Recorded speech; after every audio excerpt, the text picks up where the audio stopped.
Welcome to today's webinar. Today's webinar is titled The Department of Defense, SBIR and STTR Proposal Tips. My name is Robert Brook. I'm the Director of Federal Funding Programs here at the Center for Innovative Technology. CIT's mission and charter is to create technology-based economic development strategies to accelerate innovation, imagination, and the next generation of technology and technology companies. Created in 1985, CIT is a nonprofit corporation, plugs the gaps at the earliest stages of the innovation continuum as it helps entrepreneurs launch and grow high-growth technology companies and create high-paying jobs for the future. In addition to our federal funding assistance program, which I'll get into in a second here, we also manage an investment seed fund that includes usually annually a couple $1 million that we manage on behalf of the Commonwealth of Virginia for early stage seed investments. And we also have a grant-based program called the Commonwealth Research Commercialization Fund, or CRCF as it's known, which is again a grant-based program that has funding for both academic institutions here in Virginia, as well as small private sector companies. Included in that grant program actually is what we call a matching fund for SBIR and STTR. If you want any more information about those programs, go to our website at www.cit.org and you can find out more information. CIT's Federal Funding Assistance Program, which I manage, supports companies in the Commonwealth of Virginia in their efforts to understand and apply for SBIR and STTR. So that's what this webinar is about today. One part of that. We also provide help to help in strategy consultation and mentoring. We offer webinars like this as well as full-day workshops across the Commonwealth of Virginia throughout the year. We refer people to expert proposal consultants similar to the ones that are presenting today's webinar. We engage heavily with our investment team. As I mentioned, our GAP Fund program has several investment directors that we like to engage with, so we can help introduce the entrepreneurs to the right sources of capital at the earliest stages so that they have understanding of that and what might be where else we might be of help. We have a small grant program that we provide small grants to help companies that are applying for the first time. If they meet certain qualifications, we can provide them with small grants to help them hire the outside SBIR consultant to help them get a leg up on that first application. And then, as I mentioned to you, we have the CRCF program, which includes a matching grant of up to $50K for awarded SBIRs in certain technology sectors.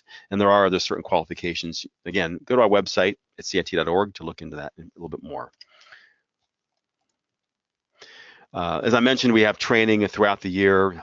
We do have some training coming up. It's not listed here, but it's going to be in both Northern Virginia and Charlottesville, Virginia in April of 2019. We're going to be hosting an NSF and NIH workshop each day in each location. So look at our website for more information. We also have, following this webinar next week and the following week, both NASA and Department of Energy webinars. Go again, look at our website for more information, and we can happy to direct you to those.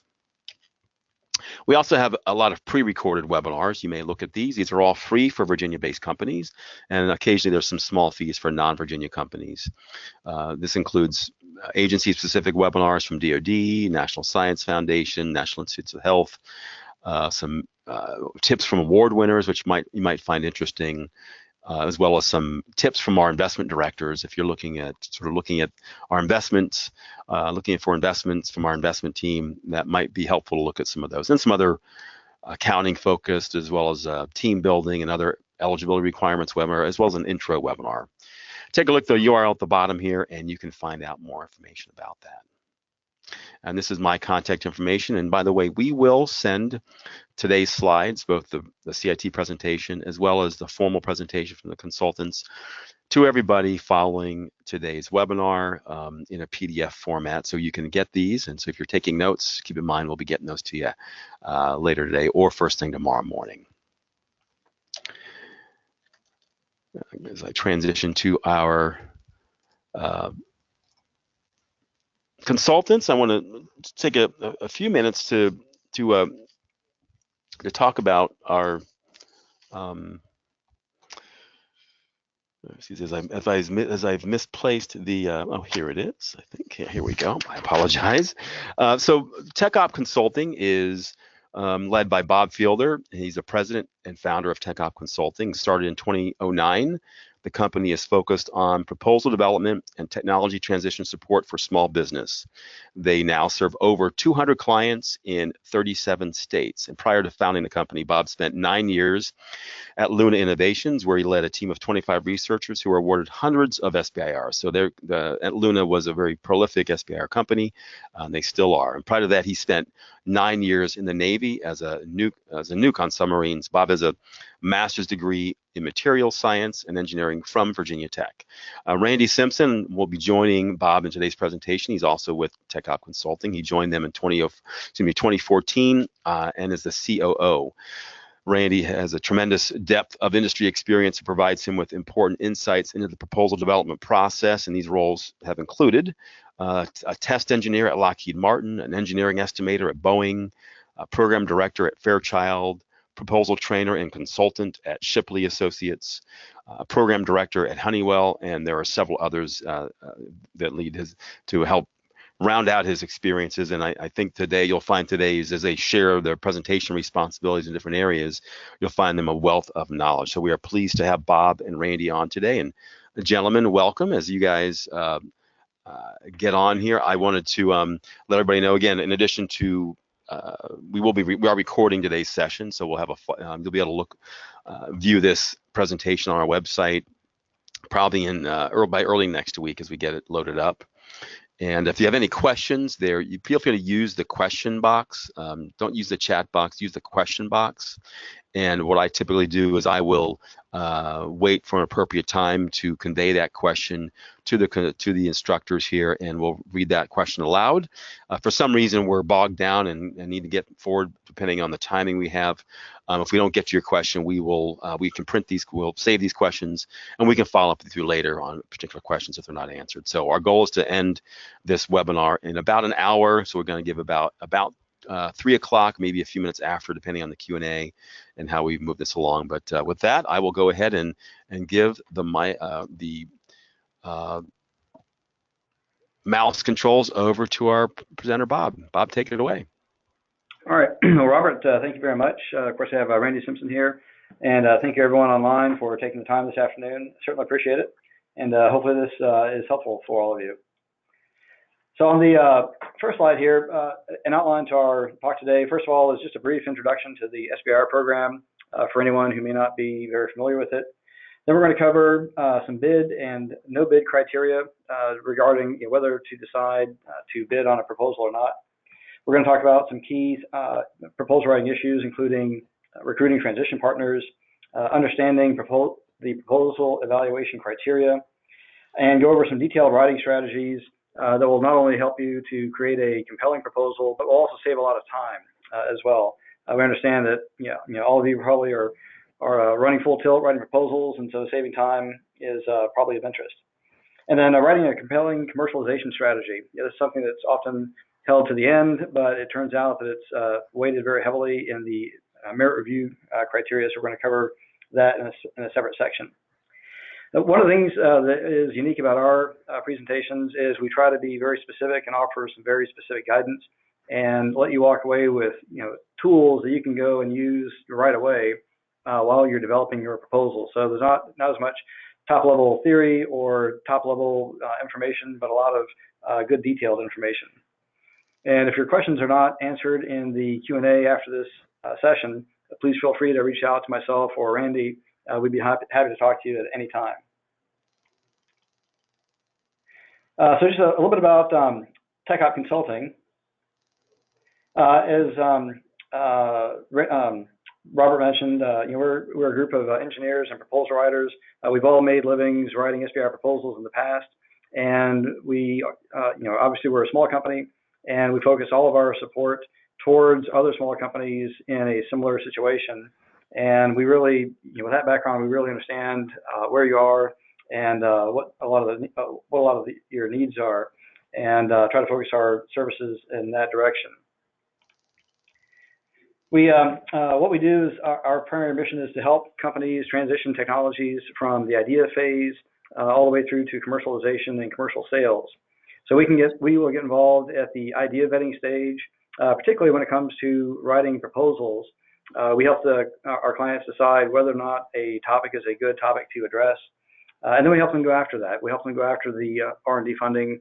We often help write proposals, but we also provide a lot of free support to our clients, and we'll talk about that here in a little bit. And then also a lot of what we do is to provide commercialization and technology transition support, and specifically working as a subcontractor under the discretionary technical assistance option under Phase 1 and Phase 2 SBIRs. And we'll mention that here in a little bit. As Robert pointed out, we have quite a few clients in a number of states.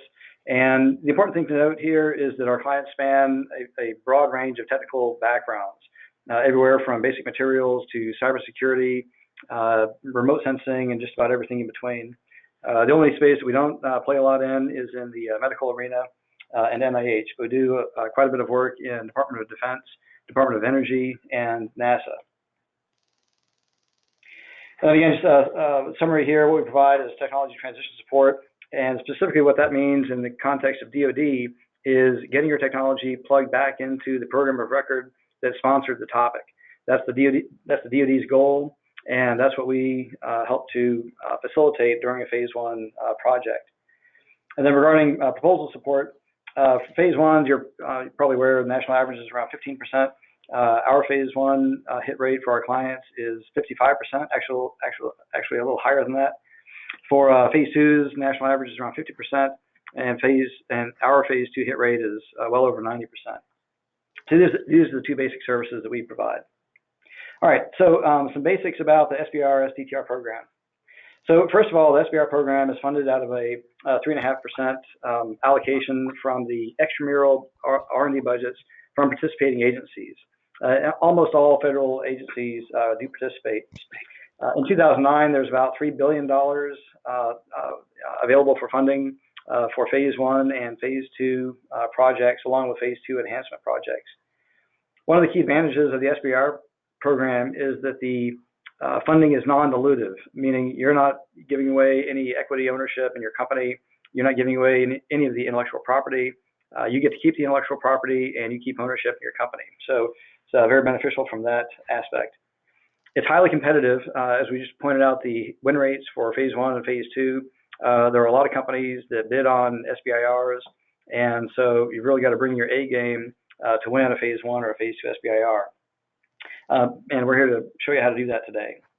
And as you're probably aware, projects are funded in phases. Phase 1 is proof of feasibility. Phase 2 is typically prototype development and pre-product development, and we'll talk about that a little bit more specifically in a minute.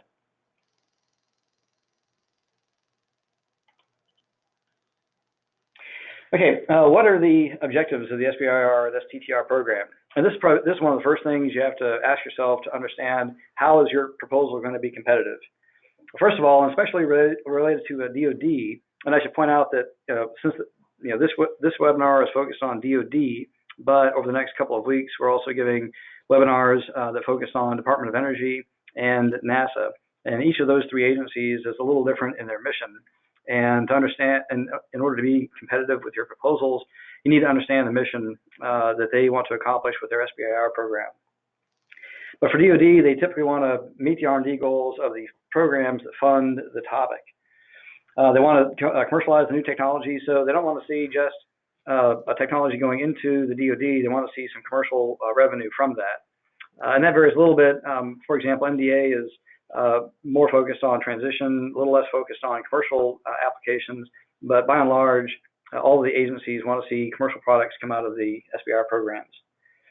Generating new technologies, they want to generate novel ideas. So Phase 1s are really focused on novel concepts, low technology readiness level projects, and really generating something new. And then particularly DARPA is looking for very groundbreaking, very fundamentally science-changing or state-of-the-art changing technologies. And then it encourages underrepresented groups, veteran-owned, minority-owned, women-owned companies are all encouraged to participate in the SBIR program. And then, as we mentioned before, it encourages technology transfer. Specifically, that relates to the STTR program, where they're looking to transfer technology out of universities through the STTR program and into commercial products. Okay, I mentioned some of the advantages of SBIRs previously, so we won't belabor this. But one of the advantages that we haven't mentioned yet is a defined process and R&D goals. So there's a defined method to apply for funding, and there are specified R&D goals, meaning that you understand, or you can understand, whether or not you're going to be competitive in a particular solicitation topic. Okay, I mentioned a three-phase program. Phase one is typically a proof of feasibility. Depending on the agency, they run 6 to 12 months and are funded between $150,000 to $220,000. Phase two, they want you to come out with a working prototype at the end. They run anywhere from 24 to 36 months and are funded in the range of $750K to $1 million. And then phase three is not SBIR funded. Phase three means a couple of things. One can be acquisition by a DoD program, or it can mean matching funds from another federal program, or it can mean commercial sales. But that's an ultimate goal of the SBIR program, is for the technology to transition into phase three acquisition. Okay, who qualifies for SBIRs? First of all, it has to be a for-profit company. That means your goal has to be making a profit. You don't have to already be making a profit, but the goal has to be making a profit. Need to be under 500 employees. Needs to be U.S. owned and operated, and then the work needs to be performed within the U.S. In some circumstances, some agencies will allow subcontracting to be done outside the U.S., but that's a very rare case. Principal investigator must be employed by the company. Must be technically qualified to run the project, and some projects will be ITAR restricted, which means International Traffic in Arms Regulation. If a topic is ITAR restricted, that means a non-U.S. citizen cannot have access to that ITAR restricted information, and that can be a U.S. citizen or a U.S. green card holder. One particular note under the qualified bullet there, some of the agencies are a little more technically rigorous than others. DARPA, for example, will take a much closer look at the resume of the PI and the background of the PI to determine whether they are qualified to run the project. So just be aware of how the different agencies may grade these characteristics differently. Okay, first thing we're going to talk about now in specifically proposal writing tips that we use is the bid-no bid criteria. And why is this important is that you want to only compete where you can win. And this is one of the things that we utilize to improve our win rate, is that we carefully look at topics and determine, can we or can our clients be competitive in this topic? And if we can't be competitive, then we suggest either that A, we don't write the topic, or B, if it's really important to the client, that we really bring our A game and make sure we can hit it. We want to reduce the writing time. So a decent proposal, if you're writing it on your own, is probably going to take anywhere from 40 to 60 hours of writing time. That's per proposal. If you apply the 10 to 15% hit rate, and then calculate the number of hours that you're spending writing proposals in order to get a win, that's a lot of hours. And so down selecting can be an important step in not wasting time writing proposals that are going to be dead on arrival. And internally, we utilize four what we consider to be critical bid-no bid criteria, and those we're going to go over those right now. So the first thing we'll look at is there an entrenched competitor, or is the topic wired? And we're going to talk about that in some detail. Second is, have you talked with the technical point of contact? That's a critical element, because without talking to the TPOC, you really run the risk of not having a detailed understanding of what they're really looking for, and your proposal is likely to miss the mark. Third is, can you meet or exceed all of the technical requirements that are laid out in the solicitation topic? Fourth is, do you have a transition partner and a plan? As I mentioned earlier, one of the primary goals of the SBIR program is to transition those technologies into the programs of record. And that means you need to have a transition plan to get that technology into that program. And typically that means teaming with one of the primes or the prime on that program. So if we can answer all four of these in the affirmative, then there's a pretty good chance of being able to win that topic. If even one of these is a negative and can't be corrected throughout the process of writing the proposal, then your proposal is at a very, very high risk of not being funded. Okay, first criteria is looking for an entrenched competitor. In other words, looking at the topic and determining, does this appear to be wired? And we have a whole separate webinar that covers just this topic, but we'll hit the highlights right now. So 3 red flags that we look for in determining whether a topic appears to be wired is, first of all, is there a documented history between the TPOC of the current topic and a small business that is maybe won topics under the same that have been run by the same TPOC in the past. And why is this a concern?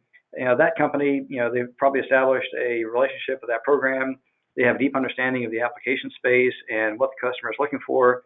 And so they're going to be able to write a very well-targeted proposal that specifically meets the needs of that program. Another red flag that we look for is one of the references authored by a small business that is competing in the same technical space. If that's the case, then it indicates that competitor has established themselves as a technical leader in that area, and they're already being referenced by the TPOCs as a technical authority, and so they're going to likely be able to write a very good, technically sound proposal. The third flag is if the topic is very specific and emphasizes a particular approach to a solution. Now, in DoD topics, the DoD topics are written very specifically in that they'll have performance requirements, they'll have swap requirements and that sort of thing, and that's all fine. But if they have a specific approach that they want to take, then that may mean one of two things. One is that they've already identified a company with a particular approach that they like, or B, if you don't have that approach, then you're going to be non-competitive because they are looking for a specific approach, not just a specific outcome. Okay, how do you determine a history with the topic or with the topic author? And I've got a couple of examples here we'll just go through briefly. One is looking at references. And this one here is so obvious as we almost didn't include it. But here, all 3 of the references point to previous SBIR awards by one specific company. And that particular company was RF Corporation. And so that means that company has established a deep understanding of that program, and they know how to write a proposal that's targeted for the specific application. And this was looking at A16033, and of course, RF Corporation won both the phase 1 and the phase 2 for that topic. And another case study here is looking at the authors. Looking at the references for a particular topic. And here I looked at the topic authors and then looked back at specific companies that had won phase 1 proposals with those topic authors in the past, and you see them listed here. And it turns out that in this particular case, I believe this is the one where those authors, or one of those, I think I omitted that slide, but that company had authored one of the references here for this topic. So it takes a little bit of homework. You want to dig in and look for those relationships and look for authors of references, those sorts of things, to determine if you want to bid on that topic or not. And as we point out in our extended webinar on this topic, it's not impossible to win against an entrenched competitor like that, but it is difficult, and we definitely need to bring our A game. And Bob, this is Robert. One point, maybe to point out there is, by looking at some of the approach that the company may have taken, obviously it's a more of a non-proprietary description of the award of what they get, what they proposed in there. If you get an understanding of kind of their approach, if you think you have a very different approach to that same problem, that's kind of where the DoD might award more than one. They typically are looking to award more than one, at least phase 1. Right. And if it's a totally different approach, that would be better than a very similar approach. And that's the kind of thing you can maybe get a better understanding. And if you can, like you mentioned, engage with the TPOC in advance to understand that your approach, as you're going to talk about here, would be of interest to them as an alternate to that another existing approach they've been looking at. If you can explain that you understand that they have a entrenched company that they've awarded many to before. So it's sort of like that subtleness of that. And if you think yours is really exactly like what they proposed and going to propose, that's where you'd maybe decide not to bid, to your point. Right. That's a great point. And one of the things we encourage in this scenario is look at papers, like other scholarly papers published by the companies that we're competing with. As in those papers, they tend to relate more of the technical details of how they approach a problem. And then we can go in and look at how does our approach or how does our client's approach, how is it better than their approach. And we look at a fundamentally physics-based reason as to why our approach is better, and then just utilize that information to our advantage. So good point. So next up is talking to the TPOC, and this is extremely critical, is being able to talk to the TPOC on the phone and get some specific questions answered. And here are some of the questions that we like to ask the TPOC. First of all, what are the key technical challenges that are needing to be addressed?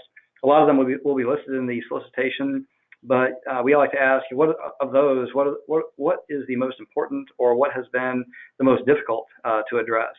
And if you understand the most difficult aspect to address, that'll let you know how to focus the writing in your proposal. Here's another important one: is what priority do you place on teaming with a prime? In almost all cases, the TPOC will want you to team with a prime to facilitate transition into a specific program. However, there are a few cases where, due to the DoD may want to have more access to the intellectual property that's developed, they specifically will not want you to team with a prime, and you'll never know that unless you actually talk to the TPOC. Third is ideal outcomes, and again, a lot of these are contained in the solicitation, but the solicitation was written probably 9 months prior to its publication, and so something might have changed over that time. And so you'll want to find what are the real ideal outcomes from the TPOC's perspective.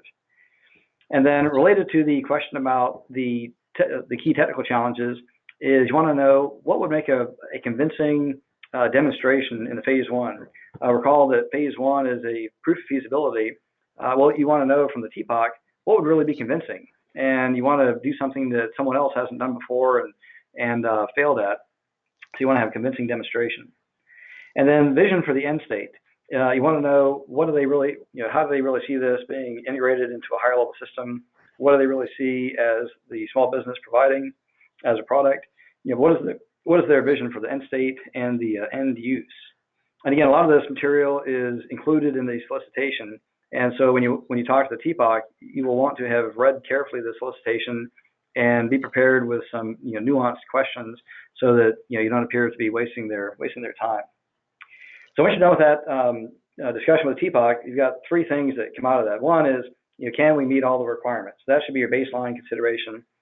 If you cannot meet every single one of the technical requirements, and you cannot bring some sort of a team member in to fill that gap, then that's a no bid without question. Do we need a transition partner? And then do we need a subject matter expertise a subject matter expert? As Randy will talk about in his section, one of the most common debrief comments that we see is fail to consider the complexities of the application. And a lot of times that can be solved by bringing on a subject matter expert into the team. Meeting technical requirements, you want to study the solicitation carefully. This is a previous DoD solicitation. You want to look at the program office and identify who are the primes or who is the prime at that program office or in that platform.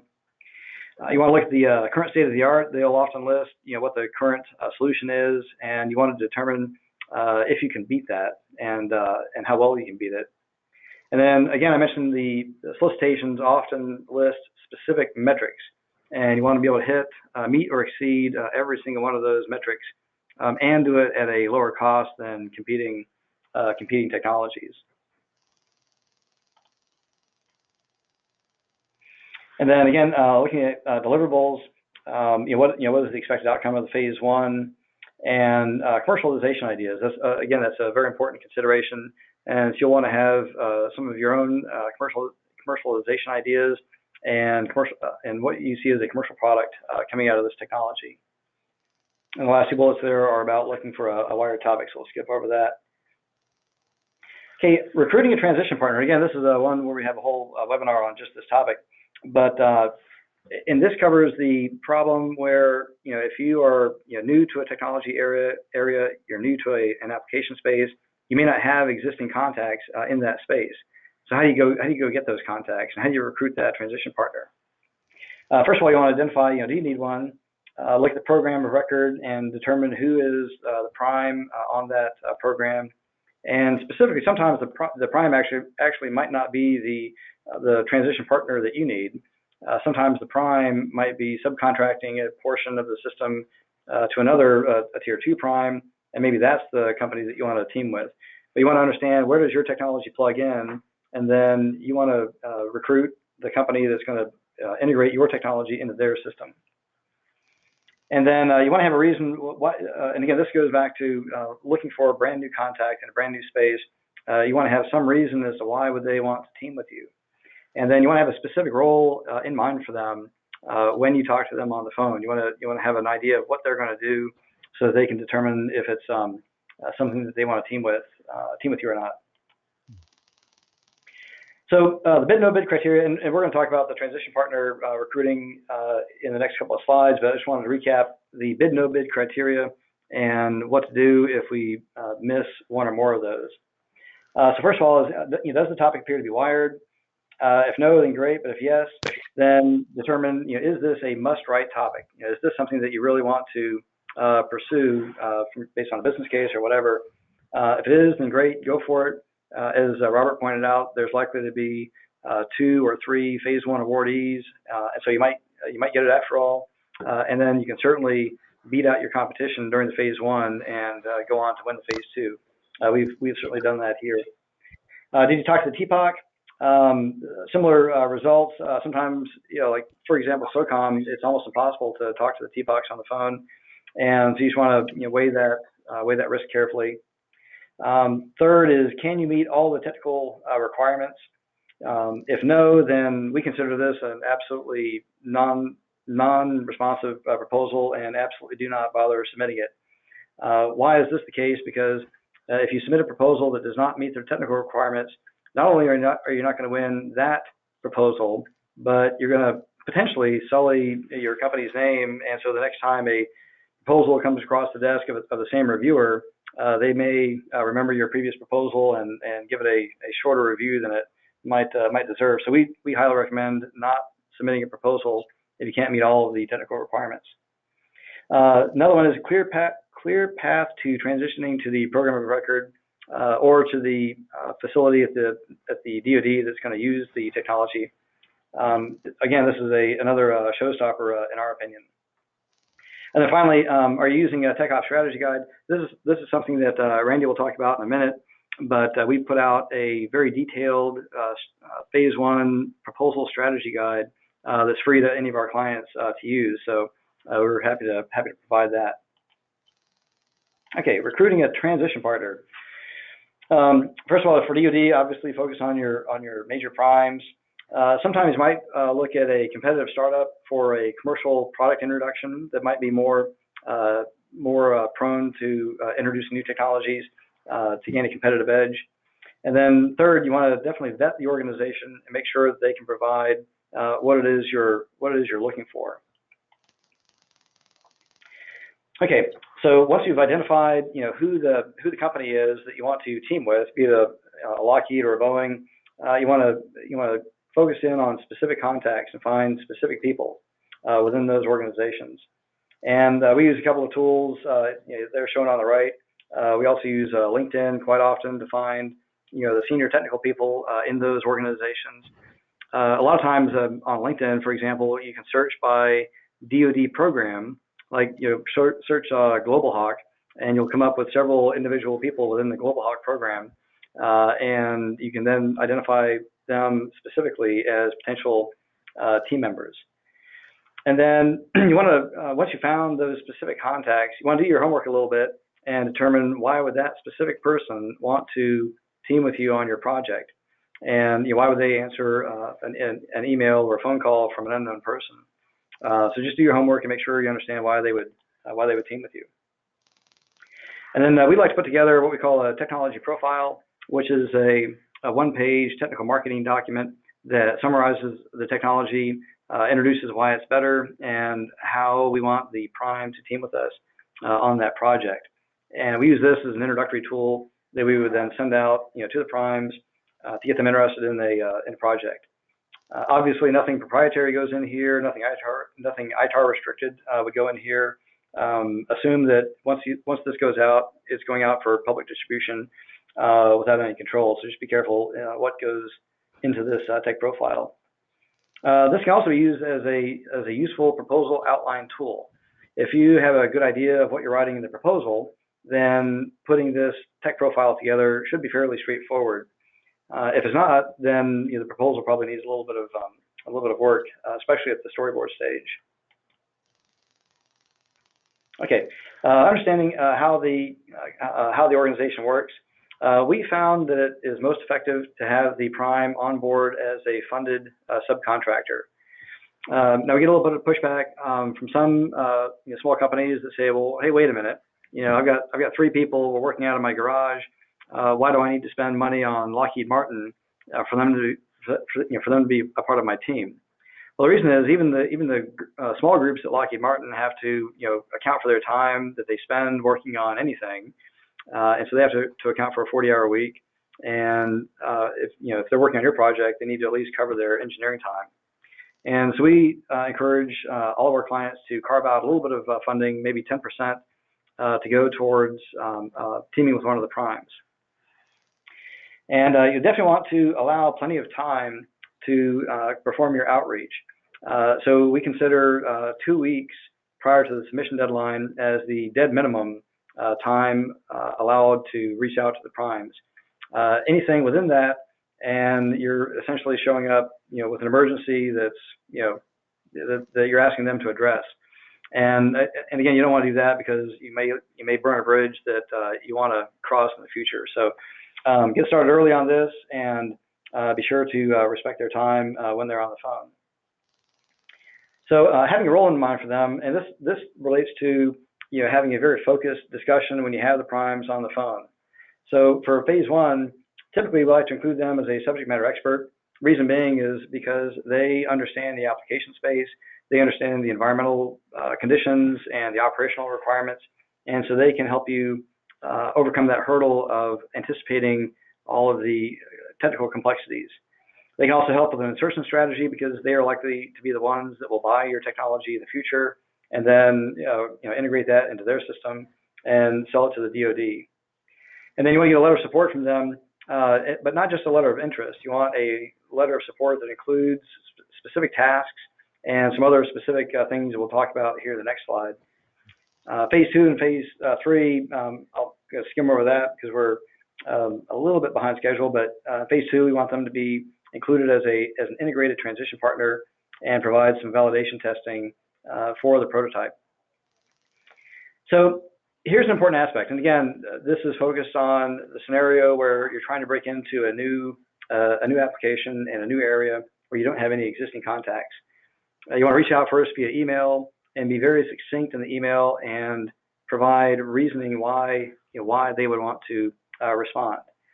So again, we try to find specific people with specific roles that are relevant to what we're looking for, and we like to open the email with saying, "Hey, this is a teaming opportunity."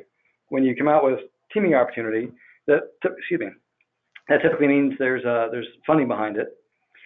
You want to just very briefly highlight the benefits of what your technology brings, and if possible, focus that on a known problem that you think that prime is having, or that would benefit that prime in some way. And I like to break this out into a couple of paragraphs. You break out a succinct paragraph that indicates what you want them to do on the phase 1 or phase 2 project, and of course you want that to be within their scope. And then I like to close it with, let's schedule a call and reiterate that it's a teaming opportunity and that you want to have them, as a subcontractor on the project. So an email like this, and this is not a science per se, but an email like this, what we use all the time to break into new areas and generate new contacts where we've had none before. Try to get the next slide. There we go. Find the pain points. This is something that you discuss in the, I skipped a couple slides there. Let me back up. This is something that you would discuss in the call with them, is what is determining what does your technology really solve. And they'll often tell you, technical hurdles, price points, competitive advantage, things like that. And then letter of support. Here's a draft. Come up here in a second. I knew that was going to happen. Here's a draft letter of support, and I'll just cover a couple highlights. We like to have them say some words about the need that your technology is addressing, and having them express the need in their words will let them use the industry lingo to describe what you're solving. And then we also like to include a quote for a call-out box. So typically these letters get put in the back of the proposal and they don't get read, but we like to have a quote that we can pull out in a call-out box that we include on the first page or two of the proposal. And then of course we like to include that they are actively participating in the project. Okay, so a little bit behind time. Appreciate. Sorry about that. But now I'm going to turn it over to Randy to talk about specific proposal writing techniques. We're going to start with understanding the proposal evaluation criteria. Okay, thank you, Bob. Yeah, we are a little bit behind, so I encourage you to put on your seatbelts. We're going to head through here. The first question is, what is a proposal? It is something that you need to think about. The answer I'm going to give you, no one's going to like, but the fact is the proposal is selling. It's selling you, it's selling your technology, it's selling your ability to perform. It is a sales document. Somehow the evaluation team has got to evaluate what you're giving them, and they need to understand what you're doing, how it meets your requirements, and they need to feel that it's going to satisfy their requirements. So it is a sales document. From there, let's talk about, well, I just said it was a sales document, but what it's not a research paper. It's not a fun read for somebody to take out on the back deck and read and enjoy a Saturday afternoon in the sun. And it's not a textbook, okay? It is a sales difference, a sales document. Please remember, in my opinion, proposals are not read, they're evaluated. The poor person has gotten yanked in to be on the evaluation team. They did not anticipate this to happen. It's the last thing they wanted to do, and now they've got 5 proposals they've got to submit. They've got to go and evaluate, read through, score them. They have to stack them in priority order, and they have to defend their choice to somebody. So I'm convinced that they are evaluated. They go through specific instructions. They look at the criteria. They have to have a fair and non-biased independent assessment of this proposal. So think about that. All right, how do they actually pick these winners? Well, I'm sorry, I know I've said this more than once, but I just believe it's really, really important. And like I said, there's no professional evaluator in the federal government. The process is typically ad hoc. It's hard to do that. Imagine yourself having to do that. It's very, very hard, and especially difficult when the terminology is not well defined. You need to read the evaluation criteria. I'm looking off of the SBIR 19.1 BAA, and the evaluation criteria has some very interesting words: soundness, technical merit, innovative, incremental progress towards solution. Well, sometimes you're trying to say, well, what does that mean? What does sound mean? What does it mean to have a sound approach? Well, if you and I could have a long discussion about that, trust me, the evaluator is going to do the same thing.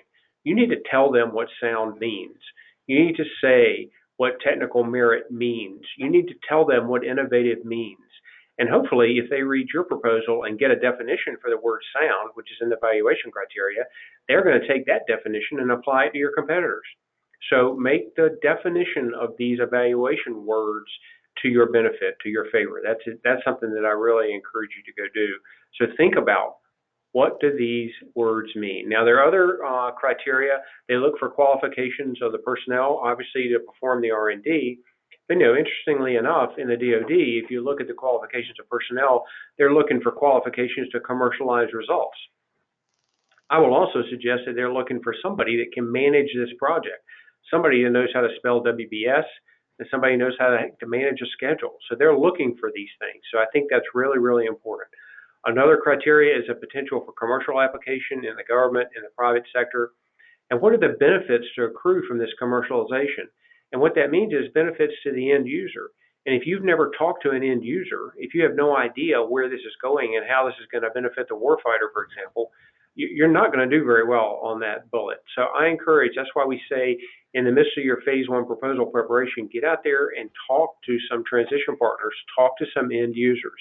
They talk about cost reasonableness and realism, and realize that they're going to evaluate this solely on information that's in the proposal. It's nothing that you've told them over the phone before. So here's the criteria that they're in descending order of importance. So there's going to be some math that goes along with this, and I use this to help me determine how many pages are going to be allocated to each section. You can look at this math later. I don't need to go over it right now. But one of the things that one of the ways that I've used this is to actually go and calculate the pages for sorry, yeah, there we go. All right, let's try this again. I'm going to wait. I've calculated the pages that are going to be allocated to each section. So I will go again here. There we go. All right, stay right there. Thank you. Oh well, I'm sorry. All the bits and bytes are finding their way through the lines. There we go. Okay, here we go. So these are in a DoD. These are the sections of the instructions that they give you, and then I've aligned them with the evaluation criteria. Which criteria is that associated with? And then I've just done a little bit of math. They've said that they're in descending order of importance. So I said, well, criteria A then is going to get half of the pages, B is going to get 30%, and C is going to get 20% of the pages. And then I've taken those and applied them to each section of the proposal. Now, I will notice that the commercialization section, the math says it needs to be 4 pages. The instructions, however, say in about a page. So I made that 2 pages, and I put that extra 2 pages up in the statement of work because that's going to be the most important thing. The statement of work is really, really important. So what are you going to do? All right, write to the evaluator, help the evaluator out. If the proposal that's laid on the desk of the evaluator is easy to evaluate, they're going to be happy. If they cannot find the evaluation criteria in there anywhere, they're going to be mad. You do not want a mad evaluator reviewing your proposal. Define confusing terms. Clearly address the criteria. Make it easy for them to find. Here's a suggestion. When your proposal is where you think 90 percentile ready to go take just the evaluation criteria, print it on a piece of paper, take your proposal, print that out, and go give it to somebody that you think is smart and say, hey, go see if you can find the criteria in my proposal. If they can't find it, let me tell you, the evaluator's not going to be able to find it either. So do that. All right, here's some ideas for time saving in writing your proposal. Proposals are hard. Bob's talked about this before. Compete when you can win, and we've already talked about that before. I'm convinced that if you will plan your work and work your plan, that you can wait until the end to write the tech narrative, and I'll show you how I think that'll do it. The great technology, I know you think you've got a great technology, but let me tell you, that in and of itself is not going to win.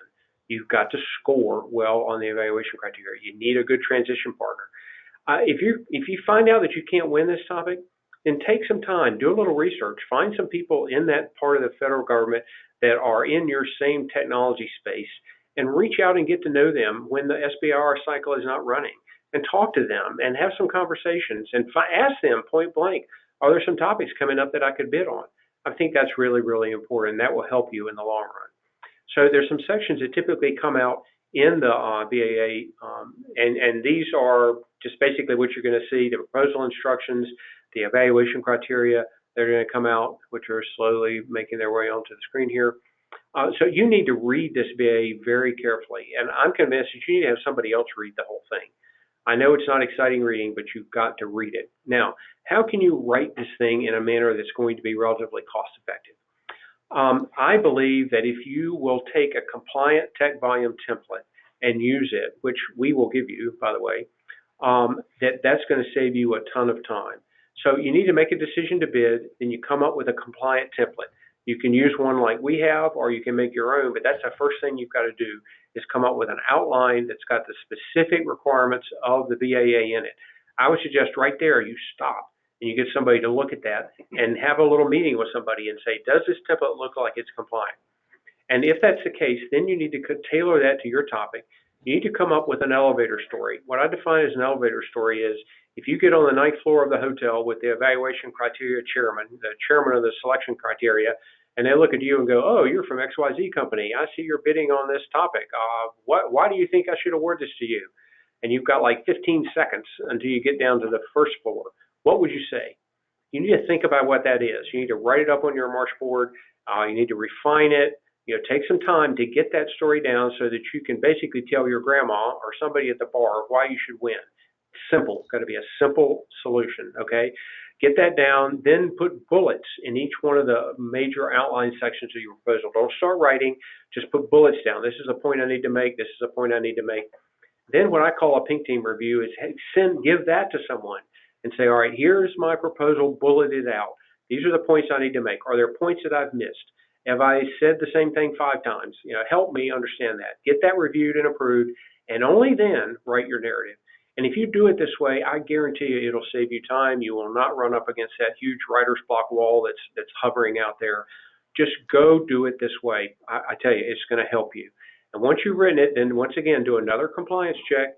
This is the point at which you say, hey, can somebody find the evaluation criteria, right? Get all that done, have some meetings to go over it, make sure you've gotten your letter of supports, and then do a final red team review. Please don't have your knight in shining armor showed up way down here at the red team and say, oh, I'm here to fix the proposal. It's too late. If you have a knight in shining armor, bring them in way up here, okay? It's much better to do that. So I think make sure you've gone through an evaluation criteria checklist. That's so, so important. So winning proposals, what are some criteria of winning proposals? They need to be compliant to perfection. Realize that when 5 proposals come in against a topic, it's not at all unusual for the people at the agency to give those proposals to a GS.5 and say, hey, go measure the margins on these things. And if the margin doesn't fit, throw it out. I know that sounds crazy, but you don't want to get caught in that. Is the font right? You do not want to get caught there, so make sure that it's compliant. Compelling. What compelling means is that in the first couple of pages, you want something that's so compelling to the reviewer there, where they can see that you understand their problem, you've talked to an end user, why give it to me, get that elevator story out, you've got to nail that evaluation criteria. You've got to go do that in the very first. Because if they look at the front page of your proposal, it's dense text and it has formulas on it, which we have seen. They're not going to want to read the next 20 pages. They're not going to, and if they can't find the evaluation criteria, it's just going to make them mad. Don't do that. Don't do that. Our strategy guide can help you. We revise that every single round for every single agency. It's a lot of best practices from many, many proposals that have been submitted. So please use that. Take advantage of that. Now, here's some comments that we've seen in debriefs from losing proposals. Please, you don't want to see this, right? Fail to consider the complexities of the application. That means that in more harsh terms, they didn't believe that you knew what you were talking about. You could not convince them that you understood the problem. In your description of your solution, they couldn't see anything, any technical depth at all. That is a problem. You've got to know how to understand what they're looking for. If you haven't talked to the teapot, you're not going to know that. If you don't get out into the community and talk to the end user, this is going to be a challenge as well. But you need to understand that.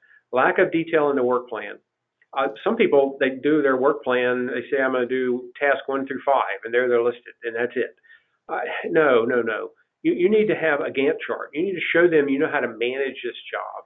You need to have a Gantt chart. You need to have deliverables. You need to have your technical objectives referenced in each of the WBS elements in your Gantt chart. The work plan, realize the government is looking, what am I going to get out of this guy? What are they going to give me in phase 1? Your work plan, each item in the work plan has got to have something that they're going to get. A weak commercialization transition strategy. And like I say, I'm not making these up. These are things that we heard from losing proposals, debriefs, all right? Last, they fail to respond to the requirements. That's that thing where you got the wrong margin, or you didn't put it in order. Some people think that they want to write a novel for a proposal and make it read really well, something that's going to get them an Academy Award. And so they ignore the requirements and go, well, that doesn't make any sense. It doesn't read right. I'm going to write it the way I want to. Well, they get this last bullet. Okay, don't do that. Don't do that. Study the solicitation, listen to the TPOC, find your transition partner, and write a compelling novel section. Now, I've already talked about the work plan. I don't think I need to go through this again, but the one emphasis I have here is in your task, you need to emphasize the how, not just what I'm going to do. Everybody can do a software requirements document, right? Everybody can do that, but how am I going to do that? Reach out and I'm going to query some of the current state of the art. There's all these different things I'm going to do. How am I going to do each of these tasks? I'm going to do a test in my laboratory, or I'm going to take this software and I'm going to put it in this code simulator and I'm going to run it with a certain CPU and see if it works. You got to be detailed. How am I going to do that in my work plan? And as Bob said, you've really got to study the solicitation. Get more than one person to read this. That's going to be really, really important. Okay, now how do you make this commercialization strategy compelling? Let me just emphasize, the commercialization is important. These are the review criteria. Okay, technical merit, I've said it's about 40%, and you can see what's over there. But then personnel, note, commercialization shows up there. And then the commercialization section, it shows up there. In the price proposal, it doesn't show up, but let me just encourage you, make sure that all your costs are substantiated somehow. Get somebody to do the math. I've never seen, I often see proposals are submitted and the spreadsheet, the math doesn't even add up. Don't do that. Make sure that it adds up. Okay. Special considerations for DoD, they typically are the final customer, but typically via a prime contractor. So you need to find that prime to bid with. Realizing, as Bob said, you may be a second or third tier subcontractor to that prime is where your technology is inserted. You need to find out, where is my technology going to be inserted here, and identify that. You just can't say, hey, I talked to somebody on the F-35 program and they think what I'm doing is cool, when the fact is yours fits inside 3 or 4 levels down inside a component. You need to talk to who you're going to sell to. That's who's really important. So your commercialization strategy, it's got to start with the TPOC. If you don't understand the TPOC's vision for transition, you're sunk. Don't go forward if you can't get out of the TPOC what their vision for transition is. Where did this topic come from? What's the program? What's the mission? What's their concept of operations? You can ask the TPOC that, but then if you can identify that program, you can call them during the proposal time. You can ask them, hey, what is this problem that generated this topic, and how could my solution to make it easier for you? So it needs to be very targeted, very credible, very specific. Your transition partner that you can use for validation or system integration.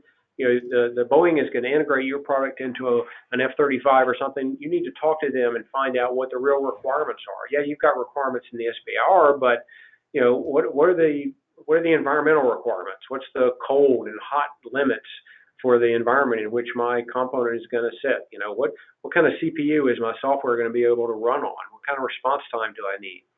But in the end, your commercialization strategy has got to make money for you. That is not a bad thing. That is a good thing.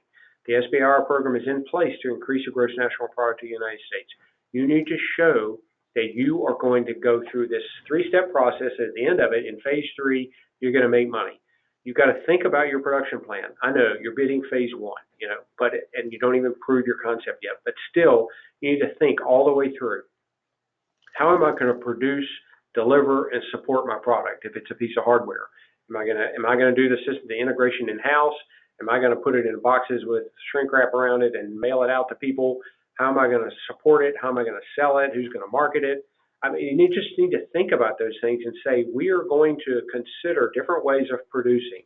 And in phase 1, we'll discuss with the TPOC and with potential customers what might be the best way. In phase 2, we'll refine that so that by the time we get to phase 3, we will have a specific plan. That's okay to say that, but you need to do it. And you need to protect your IP, your intellectual property. Now, it's very hard to protect intellectual property that you can't define. You've got to define your intellectual property. Trust me, that is probably the hardest thing. So what is my intellectual property? Well, in your proposal, you need to focus on commercialization, okay? You've got this bid decision in the commercialization area. You're running down, getting your technical solution, writing your technical volume, getting it approved. I understand all that. But over here on the commercialization side, all this work's got to be done too. You need to get research into the topic. You need to know who the topic author is, look them up on LinkedIn, find out what papers they've written, all this kind of stuff. You need to get with your technical people and talk about it. You need to develop the strategy guide or use ours. You need to do market research, write a commercialization plan, do contacts research, reach out to these people, set up meetings, attend them, secure letters of support, and get a red team review of your commercialization plan as well as your overall proposal. So a lot of these commercialization tasks are things that sometimes people, as Bob said, wait till the last minute to do. That's a very, very bad idea. You need to do these right up front, and you need to work them really hard. You can subcontract that out. Did I say that we can do that? Yes, we can do that. We can certainly do those tests for you. How to improve your phase 2 success? Well, in your phase 1 proposal submission, you can ask for, under DoD, discretionary technical assistance. And what that means is that the government, the DoD, will add $5,000 to your phase 1 budget that you can use for commercialization assistance, which means that you could hire an expert like TechOp to go out and reach out in the community, do this commercialization work for you, build these relationships, and help you come up with teammates for phase 2, help you understand more about the end user environment. You can, that is true in many of these agencies, the government will appoint a provider to provide commercialization. Our experience with that government appointed provider is that you would prefer to work with us. You'd prefer to work with a like-minded, motivated small business who's doing DTA work and doing commercialization as a part of your team member, not just necessarily someone saying, well, here, we want to take your quad chart and we're going to take it to a government meeting and put it on an easel out in the middle of a big room. That's really not going to help you a whole lot. What you need is to meet people. And so that's what I suggest. Thank you. Look at that. I was 5 seconds early. Nice. Okay, so we'll open the floor to any questions now. Well, as Bob, can you hear me? I can hear you. Yes. Perfect. Okay, I had a little feedback there. Right. As anybody has, if you have any questions, specific questions you want to answer, please submit them to me. And it's sort of a recap of a couple of things that I wanted to make sure we mentioned.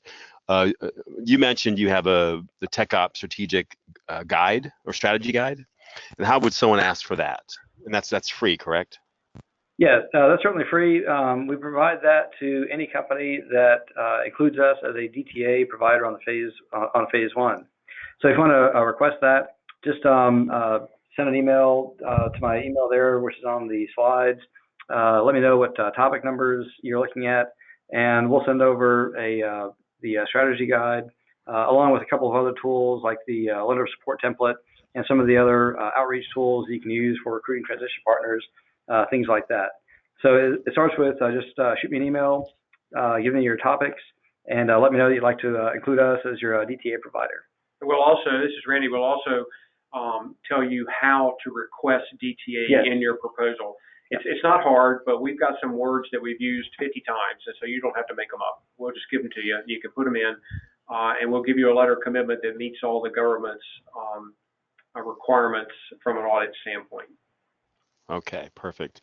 And as far as the transition partners, I personally, in fact, as we were speaking here on this webinar, I saw an email come through from the Boeing folks with their topics of interest. So I have those from both Lockheed and Boeing. I'm happy to forward those to everybody.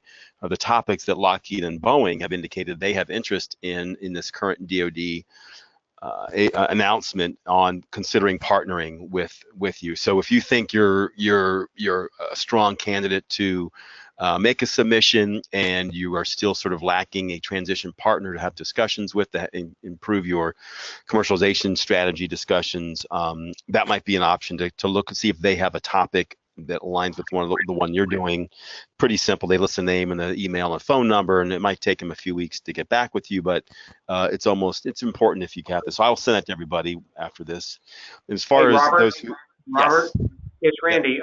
The Boeing list, as you know, came out probably last week or week before, and we actually have already set up phone calls between topic people that express an interest in the topic at Boeing and some of the small businesses that have been working with us in the phase 1. So if I encourage the small businesses, if you can get on Boeing's list, like you said there, Robert, and understand their Shark Tank process, they're going to send you a quad chart If the topic is of interest, and if in your initial reach out to them, you hook them for a little interest, they will send you a quad chart, which you'll fill out and send back to them. They'll then review the quad chart in a team, what they call a Shark Tank. And if your topic makes the cut, then they will call you back and say, all right, let's have a discussion. And at that point, you want to have your homework done. You want to be ready to know what you want in a letter of support from Boeing. So I just encourage you to understand Lockheed's process. I want you to understand Lockheed's process so that as you get in the midst of it, you know what to expect. Perfect. Yeah, and these are ongoing processes and schedules, and they kind of, as DoD has 3 cycles per year, these announcements when the primes come out, sort of not always on time. I just got it. I didn't get it since it came through my desk first time today. So they might have a couple of different lists they send that to. So yeah, and I got Lockheed's like 2 weeks ago, so they're sometimes not on the same schedule with each other. And for those who might be considering applying, if you haven't done your registrations yet, you're getting very late. You have to get the SAM registration done and completed if you plan to submit it as a small business. DUNS and EIN and other registrations to follow. So you can't just submit, you have to have the registrations done. So make sure you understand that. The deadline for the DoD is on February 6th, and you should look at that. And for those who might be interested in Department of Energy or NASA, we have similar webinars coming up next Tuesday and the following Tuesday. Next Tuesdays is 11 a.m. on energy, and the 22nd is going to be NASA at 2 p.m. like today. So, well, with that, there are no questions that have come through, so that we must have answered everybody's questions succinctly, and hopefully I will follow up with everybody. If you have any questions, you can certainly reach out to myself, and I will include Bob and Randy's email, so you can reach out to them if you have any questions about them and how do you engage with them, how do you engage with me. We'd be happy to chat. But good luck out there, everybody. Happy hunting on the SBIR front. Oh, Robert, were there any questions that popped in? I see the chat box here. Nothing came through directly, so we're helping us end on time today. All right. Well, very good. Well, Robert, thanks for setting this up, and everyone on the line, thank you very much for taking the time this afternoon. And again, feel free to reach out directly and with any questions. We'd be happy to work with you. Thank you.